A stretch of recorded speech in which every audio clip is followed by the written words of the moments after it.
Dear viewers, আমরা এখন দেখছি সাগর পাড়ে আহনাব জুবাইর আবির সে চেষ্টা করছে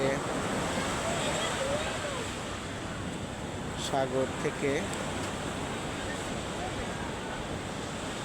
ঝিনুক পোড়াবার।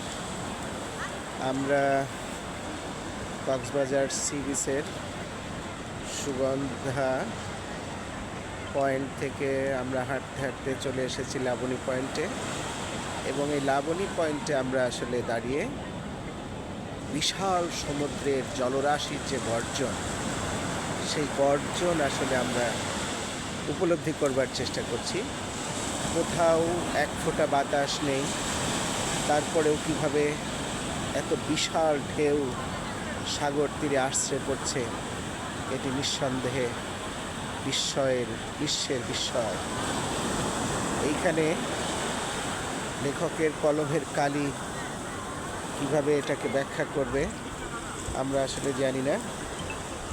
এটি সত্যিই একটি অভাবনীয় এবং অকল্পনীয় দৃশ্য। এটি আসলে দূর থেকে বোঝা যাবে না, এটি বয়ে পড়ে আসলে এটার বিশালতা অনুভব করা যাবে না। এটা বাস্তবতা সত্যি অনেক কঠিন এবং সুন্দর, এবং সেই জায়গায় আমরা আজ 25শে মার্চ 2024 বুধবার আমরা দাঁড়িয়ে আছি কক্সবাজার সমুদ্র সৈকতের লাবণী পয়েন্টে। ডিয়ার ভিউয়ার্স, সত্যি এখানে না আসলে সমুদ্রের বিশালতা, সমুদ্রের ঢেউয়ের যে গর্জন, সেটি আসলেই অনুভব করা সম্ভব নয়।